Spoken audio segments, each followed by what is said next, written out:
Next up, let's hit some box fill. This one's kind of an ugly tag along from the first half, but again, this thing's not going away either, and definitely bears some review for sure. So, I grabbed just a random example off the internet here, an image.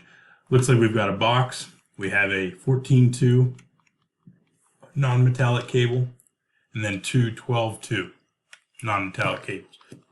We also have a switch connected to the 14-2. If we look here, we have a receptacle connected to our 12-2s. And then we have a couple internal cable clamps. So let's review quickly. Let's flip back to the text. They have a nice little table in your EWR book, page 58. They kind of go through, and this is not a table in the NEC, right? Rather, you're going to have to check Article 314.16 to find this information. It's all just sort of listed out, but let's run through the high points here, right? So essentially, we're worried about, first of all, a current carrying conductor is what I refer to. So a ground or a neutral. We're not talking, I'm sorry, a hot or a neutral. We're not talking about grounds at this point. Let's just talk about hots and neutrals. Your hots and neutrals, you're going to count a single volume allowance based on whatever it is. If it's a number 12, you're going to count it as a number 12. If it's a number 14, we're going to count it as a number 14. For your grounds, right, what do they tell us here? They say an equipment grounding conductor, add a single volume based on the largest equipment grounding conductor in the box.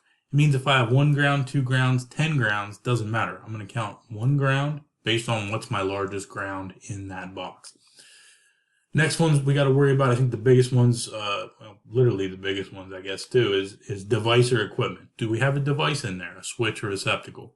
If we do, we're going to count a double volume allowance based on the largest conductor connected to that device.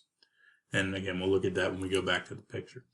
The last thing in this example, and generally the only thing I hold you guys responsible for beyond that, is internal cable clamps. If the box contains one or more internal cable clamp, not an external cable clamp, but an internal, we add a single volume based on the largest conductor in the box. So one or more, we add a single volume. That means if I have 1, if I have 2, if I have 10, we add a single volume based on our largest conductor in the box. The last thing to point out, what the heck is volume allowance? If you don't remember, well, essentially it comes from this table. This is a sort of a reprint from the NEC. Table 314.16b. Essentially, for every number, in this case, we only have, 14s and 12s. For every number 14, we need to add 2 cubic inches. So the volume allowance for number 14 is 2 cubic inches. For every number 12, we need to add 2.25 cubic inches. If we had 10s, that's the next common, 2.5. If you can remember those three, that's going to make your life just a little bit easier. But so let's go back here. What do we have? What I like to do is sort of start some tallies. So I'm going to have one set of tallies for my number 14s, and I'm going to have another one for my number 12s, right? So let's, kind of first go through here and start counting some things up. How many, I like to look at the current carrying conductors first, the hots, the neutrals. Doesn't matter what order you do this in. That's what I like to do, whatever. So in this 14-2, I have 1, 2 current carrying conductors. Remember, I'm not going to count the ground just yet. We're going to come back to that. So as far as my 14 is considered, that's 2 volume allowances so far. Now let's count the current carrying conductors for our number 12s. 1, 2, 3, 4. Again, we're not counting grounds yet. 1, 2. I'm just making tally marks here, hash marks, right? Okay, so let's go ahead and take care of these ugly grounds here. So in this case, I actually have, one, looks like somehow they found a cable without a ground, but that's not going to actually affect our count here at all. Again, however you want to count it, doesn't matter because we only need to count 1 volume allowance based on the biggest one in our box. For this, it does sort of imply or assume that you know how large this ground is in a number 14 and in a number 12. In this case, same case for number 10, which is, again, the 3 sizes you're going to do these calculations with most often. The ground is the same size as the conductor. When you get above a number 10, the ground is a lot of times going to be size less than the conductors. But in this case, a number 12-2 cable has a number 12 ground. Number 12 is the largest, so we're going to add a single volume for our grounds based on the largest ground in the box, which is a number 12. So there's one more for the 12s. We got to hit the devices, the switches, the receptacle. we're going to do a double volume based on the largest conductor connected to any one device. So for our switch, we have 14s connected to it. We're going to add a double volume of 14s. For our receptacle, we have a double volume based on the largest conductor. Largest is a 12. So we're going to add a double for our 12. So that's going to give us now 4. And then I'm going to hit a little diagonal line here. Bear with me. Got my line tool all out of whack here. We're going to say 5. Right? Anything else we got to count? Yes, there is. In fact, we have these internal cable clamps we have to account for. We have 1, 2. But if you recall, it says to add a single volume allowance based on the largest conductor in the box. Period. Not per cable clamp, just end of story. If I have 1 or more, I add a single volume allowance. So I do have 1 or more. So let's add a single volume for number 12, because 12 is our largest conductor in the box. At this point, we should be good to go. We've got everything counted. So, here we can say we have 1, 2, 3, 4 tallies in our number 14 column. We have 6 tallies in our number 12 column.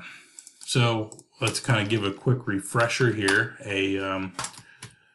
Number 14, we need to carry 2 cubic inches. For our 12, we need to carry 2.25. So I'm going to say for number 14 times 2 cubic inches equals 8 inches cubed. I'm not going to do the little small 3 there. I have to live with it. We have 6 number 12. That is 2.25 cubic inches. 6 times 2.25. I'm not Rain Man over here. We get 13.5 inches cubed. Okay, so now we need to basically add these two together. 13.5 plus 8. 21.5 total inches. I need a box that will contain 21.5 cubic inches inside of it. So, how do we determine that? Well, we can do a couple things. We can go back to our EWR textbook. Again, this exact same table is reprinted from the NEC directly, 314.16a. And they might say, what's the biggest size, 4 square box, or the smallest size 4 square box you can fit all this in? And what do we say? We need 21.5 cubic inches. So if I said a 4-inch square box, again, this last number is always your depth.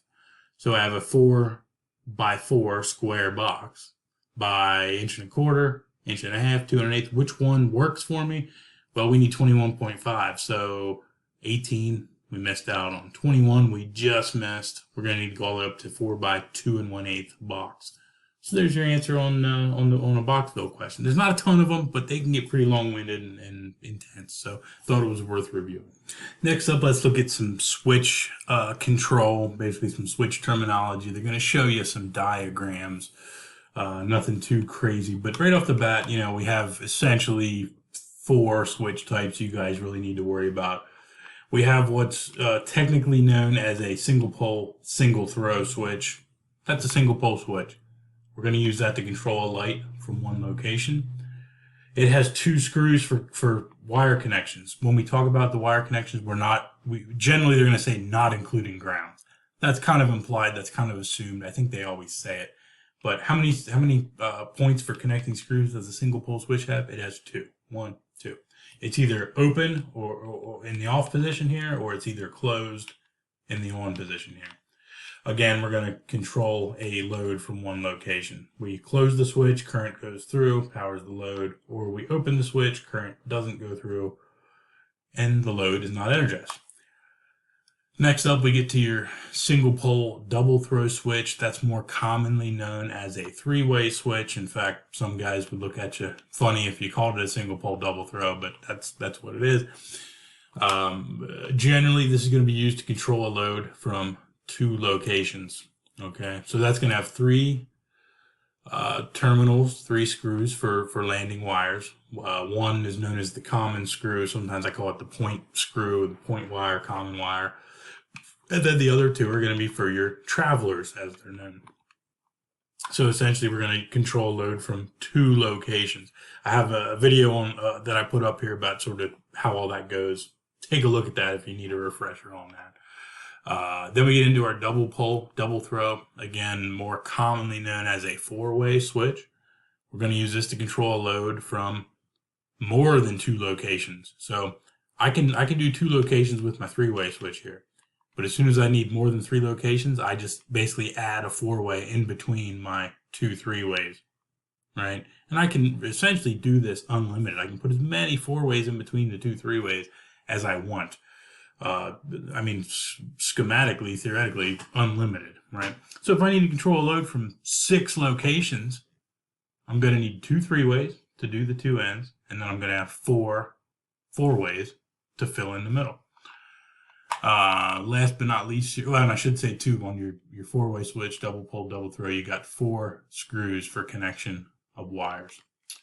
Double pole single throw is essentially just a single pole, but doubled. So essentially these 2 flippers here are tied together. So when I throw the handle, it opens or closes both connections. So power is going to go from this gold screw, if it's closed, up to this silver screw and out to my load, then through this gold screw, through this silver screw out to the load. Or if it's open, we look like this.